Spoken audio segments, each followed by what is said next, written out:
Hello everyone, कैसे हैं आप सब लोग। उम्मीद करते हैं कि आप सब लोग बेहतर होंगे, अच्छे होंगे। चलिए इसी के साथ हम आज की क्लास शुरू करते हैं और शुरू करते हैं एक नया टॉपिक। आज की क्लास का टॉपिक है फिलॉसफी एंड भक्ति, यानी दर्शन और भक्ति। क्लास भक्ति के बारे में हम पहले जान चुके हैं, समझ चुके हैं, पर भाई दर्शन क्या होता है। तो क्लास जैसा कि हमने भक्ति के बारे में देखा था कि भक्ति एक ऐसा रास्ता है जिसके द्वारा परमेश्वर से सीधा संबंध स्थापित किया जा सकता है। लेकिन ये जो सीधा संबंध स्थापित किया जा रहा है परमेश्वर से, ये करने के अलग अलग रास्ते अलग अलग संतों द्वारा बताए गए हैं। अब अलग अलग रास्ते क्यों बताएंगे? क्योंकि उन्होंने जो समाज को देखा होगा, समझा होगा, वो अलग तरीके से उनका नज़रिया रहा होगा देखने का, समझने का। तो ये जो नज़रिया अलग अलग रहा है देखने और समझने का, इसी को क्या कहा गया? इसी को उनकी फिलॉसफी यानी कि उनका दर्शन कहा गया। क्लास इस चीज़ को आप इस तरीके से भी देख सकते हैं कि जैसे कि आपने ऐसे लोगों को देखा होगा कि कुछ लोग तो बहुत ही ज़्यादा धार्मिक होते हैं। कुछ लोग धर्म को मानते हैं लेकिन उतना ज़्यादा शो नहीं करते चीज़ों को कि सब चीज़ें करेंगे, बट वो बिलीव करते हैं। और कुछ लोग तो बिलीव ही नहीं करते धर्म में। तो ये जो अलग अलग तरीके के लोग आपने देखे, तो इसका क्या मतलब रहा कि अलग अलग लोगों का धर्म को लेकर अलग अलग नज़रिया है, उनकी अलग अलग फ़िलॉसफी है।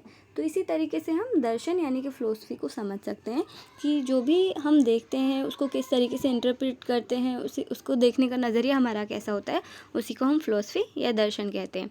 चलिए क्लास, आज की क्लास में जो हम चर्चा करने जा रहे हैं वो दक्षिण भारत के संतों के बारे में, जैसे कि शंकराचार्य का क्या दर्शन रहा है, उनकी क्या फ़िलॉसफी रही है।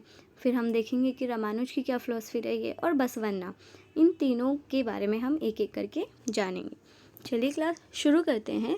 शंकर यानी कि शंकराचार्य। तो शंकर का जन्म 8वीं शताब्दी में केरल राज्य में हुआ था। ये अद्वैतवाद के समर्थक थे। अब ये इतना भारी भरकम शब्द, इसका क्या मतलब होता है क्लास? तो सिंपल, आप इसे शब्द से ही समझने की कोशिश करेंगे हम लोग, ठीक है। तो जैसे इसमें लिखा हुआ है अद्वैतवाद, तो द्वे इसमें लिखा हुआ है। द्वे का मतलब क्या हुआ? द्वे का मतलब हुआ दो, और आ जब लग जाता है तो आ का मतलब होता है कि नहीं। तो अद्वे यानी कि दो नहीं। दो नहीं तो क्या? यानी कि एक है। अब ये दो नहीं, कौन दो नहीं और कौन एक है? तो क्लास शंकराचार्य जी ये कहते हैं कि जो आत्मा होती है और परमात्मा होती हैं वो दो अलग अलग चीज़ें नहीं हैं, बल्कि दोनों क्या हैं? एक हैं। और इसी सिद्धांत को इनके क्या कहा गया? अद्वैतवाद सिद्धांत कहा गया। आई होप क्लास कि आपको समझ आ गई हुई ये बात। चलिए आगे बढ़ते हैं। तो इन्होंने कहा, अद्वैतवाद के अनुसार इन्होंने कहा कि जो जीवात्मा है और परमात्मा है, परमात्मा यानी कि जो परम है, सत्य है, दोनों एक ही, अलग अलग चीज़ें नहीं हैं। और इन्होंने अपनी फ़िलॉसफी दी। तो चलिए हम जानते हैं कि शंकराचार्य की फ़िलॉसफी किस तरीके की थी, वो क्या कहते थे। तो उनका मानना ये था कि जो ब्रह्म है यानी कि जो एकमात्र सत्य है, परम सत्य है, वो निर्गुण है और निराकार है, यानी कि उसका कोई आकार या शेप नहीं है। जैसे आपने देखा होगा कि लोग मूर्ति की पूजा करते हैं, तो मूर्ति को एक शेप, एक आकार दिया ना उन्होंने, लेकिन शंकराचार्य क्या कहते हैं कि उनका कोई आकार ही नहीं है, ठीक है, वो निर्गुण है।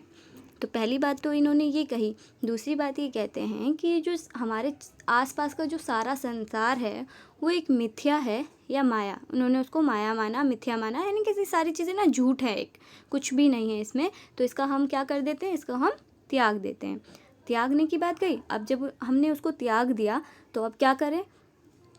वो कह रहे हैं शंकराचार्य कि संसार को त्याग दो और सन्यासी बन जाओ। सन्यासी बन जाओ और किसकी खोज में निकल जाओ? ज्ञान की खोज में निकल जाओ। तो आपको जो मोक्ष प्राप्त होगा वो ज्ञान की खोज में, जब आप सन्यासी बनकर निकल जाएंगे तभी आपको मोक्ष मिलेगा। मोक्ष यानी कि जो जन्म पुनर्जन्म का जो चक्र था ना, उससे छुटकारा आपको तभी मिलेगा। तब आप संसार की ये सारी चीज़ों को त्याग देंगे और सन्यास ले लेंगे और ज्ञान के मार्ग की खोज में निकल जाएंगे। इस तरह हमने देखा कि शंकराचार्य का जो फिलॉसफी रही है भक्ति की या मोक्ष पाने की, वो किस तरीके की है। ठीक है क्लास, चलिए अब आगे बढ़ते हैं और हम रामानुजाचार्य जी की फिलॉसफी को भी जानते हैं। रामानुज की अगर हम बात करें तो 11वीं सदी में तमिलनाडु में पैदा हुए थे और ये विष्णु भक्त थे। विष्णु भक्त जो अलवार, हमने अलवार और नैनार अपनी लास्ट क्लास में पढ़ा था ना, डिस्कस किया था, तो उन्हीं से ही बहुत ज़्यादा प्रभावित थे। अब अगर प्रभावित थे तो ये भी विष्णु भक्ति में विश्वास रखते हैं। तो इनका जो, इनके अनुसार इन्होंने अपनी क्या फ़िलॉसफी दी, इन्होंने कहा कि अगर आपको मोक्ष पाना है तो आपको क्या करना होगा, विष्णु के प्रति भक्ति रखनी होगी। ठीक है, आपको विष्णु भक्त होना होगा अगर आपको मोक्ष पाना है। और इसी के चलते इन्होंने विशिष्ट अद्वैत का सिद्धांत दे दिया। अब ये क्या है क्लास, तो अभी आपने वो पढ़ा, अभी लास्ट में आपने उनका शंकराचार्य का अद्वैतवाद पढ़ा ना, तो इसमें सिर्फ एक शब्द ऐड हो गया है, विशिष्ट। अब इस विशिष्ट से आप क्या समझ रहे हैं, तो रामानुज का ये कहना था कि रामानुज भी यही मान रहे हैं, अद्वैतवाद में वो भी विश्वास रख रहे हैं कि दो नहीं है एक है, लेकिन ये कह रहे हैं कि जब दोनों एक हो जाते हैं उसके बाद भी जो आत्मा होती है वो अपनी अलग सत्ता बनाए रखती है ना। और उसको क्या करना होगा, उसको करने के लिए उसे विष्णु की भक्ति करनी होगी, तभी एक विशिष्ट चीज़ की ज़रूरत है, और वो विशिष्ट चीज़ है विष्णु की भक्ति। तो यहाँ पर ये कह रहे हैं कि आपको एक ज़रिया चाहिए, और वो ज़रिया कौन होंगे, वो ज़रिया होंगे विष्णु। तो अगर आपको मोक्ष चाहिए तो वो विष्णु के ज़रिए ही आपको मिलेगा। तो क्लास आपने यहाँ पर रामानुज देखा और शंकराचार्य देखा। शंकराचार्य क्या कह रहे हैं कि आप ज्ञान की खोज में निकल जाइए, आपको मुक्ति मिल जाएगी, सन्यासी बन जाइए। और रामानुज कह रहे हैं कि आपको किसका सहारा लेना पड़ेगा, आपको विष्णु जी का सहारा लेना पड़ेगा मुक्ति पाने के लिए, है ना, आपको विष्णु जी की भक्ति करनी पड़ेगी। तो इन दोनों का बेसिक डिफरेंस हमें देखने के लिए मिलता है। चलिए क्लास, अब हम आगे बढ़ते हैं और देखते हैं कि बसवन्ना का वीरशैववाद क्या था। बसवन्ना, जो कि आपको यहाँ पर एक पिक्चर में दिखाई दे रहे होंगे। अब जैसे यहाँ पर एक शब्द है वीरशैववाद, तो वीरशैव, शैव में शिव आ रहा है, शिव का मतलब शिव है, तो आप समझ गए होंगे कि जो बसवन्ना जी हैं वो किसके भक्त हैं, शिव जी के भक्त हैं। अब ये वीरशैव आंदोलन बसवन्ना और उनके साथी जैसे कि अल्लामा प्रभु, अक्का महादेवी द्वारा शुरू किए गए। ये जो अक्का महादेवी थी एक महिला थी, और उस टाइम पर आप ये देख सकते हैं कि महिलाएं भी किस तरीके से अपनी भूमिका निभा रही थी, मतलब वो लोग भी आगे बढ़कर आ रहे थे। अगर हम 12वीं शताब्दी के मध्य में बात करें तो ये कर्नाटक में शुरू हुआ। ठीक है क्लास, तो अभी हम साउथ दक्षिण भारत के ही हिस्से की बात कर रहे हैं, तो कर्नाटक में ये आंदोलन शुरू होता है, वीरशैववाद आंदोलन। अब वीरशैववाद का क्या दर्शन था, इनकी क्या फ़िलॉसफी थी, चलिए उसे समझते हैं। तो बसवन्ना कहते थे कि बसवन्ना व्यक्तियों की समानता में विश्वास रखते थे कि ऑल आर इक्वल, सभी लोग क्या हैं, बराबर हैं, कोई ऊंचा नीचा नहीं है ना, उच्च जाति निम्न जाति ऐसा कोई हायरार्की वाली सोसाइटी नहीं है, सब लोग बराबर हैं।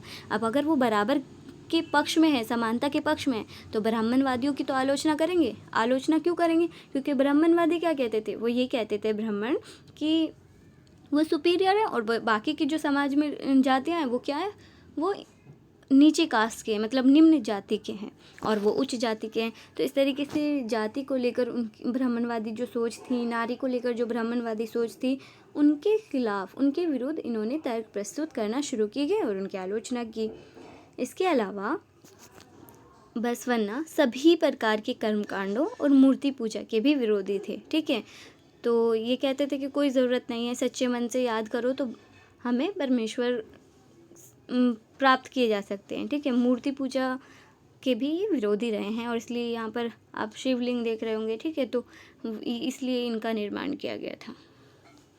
अगर आप यहाँ पर देखें तो यहाँ पर एक कुछ वचन दिए गए हैं, कुछ कथन दिए गए हैं, और ऐसा कहा जाता है कि बसवन्ना ने बताए थे। तो थोड़ा सा समझते हैं, देखते हैं इन्होंने क्या कहा बसवन्ना जी ने। इन्होंने कहा धनवान लोग शिव के लिए मंदिर बनाते हैं, क्योंकि उनके पास पैसा होता है तो भाई मंदिर बनवा लेंगे। मैं एक गरीब आदमी क्या करूँगा, ठीक है, मैं यानी कि अमीर लोग तो मंदिर बनवा लेते हैं, लेकिन मैं तो एक गरीब आदमी हूँ, मैं क्या करूँगा। अब वो देखिए कितनी खूबसूरती से खुद को ही मंदिर के रूप में दिखाएंगे। वो कहते हैं कि मेरी टांगे खंबे हैं, शरीर तीर्थ मंदिर है, सिर उसकी छतरी है जो कि सोने की बनी हुई है। ज़रा सुनो, नदी संगम के प्रभु, खड़ी हुई चीज़ें कभी गिर जाएंगी, लेकिन चलने वाली सदा चलती रहेंगी। तो इस तरीके से इन्होंने कहा कि जो मंदिर है वो तो ईंट पत्थर से बनेगा, वो तो एक दिन ढांचा गिर जाएगा, लेकिन जो मेरे मन का मंदिर है वो तो हमेशा जीवित ही रहेगा। तो इस तरीके से बसवन्ना ईश्वर को अपने मन का मंदिर प्रस्तुत कर रहे हैं। क्लास अगर आप इन चीज़ों को सिर्फ पढ़ेंगे ना तो शायद आप इतना नहीं समझ पाएंगे, लेकिन आप ना इसको फ़ील करें। अगर जब आप इसको फ़ील करेंगे, फ़ील के साथ पढ़ेंगे, तो आपको शायद ये चीज़ें समझ आ जाएं। ओके क्लास, तो आज जो हमने देखा, हमने यहाँ पर अगर हम देखें तो रामानुज है ना, बसवन्ना, 12th सेंचुरी, आंध्र प्रदेश के आसपास, तो हमने इन एरिया को देखा, केरल, कर्नाटक। जो आगे आने वाली क्लास है उसमें हम महाराष्ट्र की बात करेंगे, महाराष्ट्र के संतों की बात करेंगे। ओके क्लास, तो आज की क्लास में इतना ही। अगर आपको कोई डाउट है तो आप कमेंट सेक्शन में पूछ सकते हैं या फिर क्लासेस ग्रुप में भी पूछ सकते हैं। तब तक के लिए आप घर रहें, सुरक्षित रहें और सीखते रहें। Thank you class.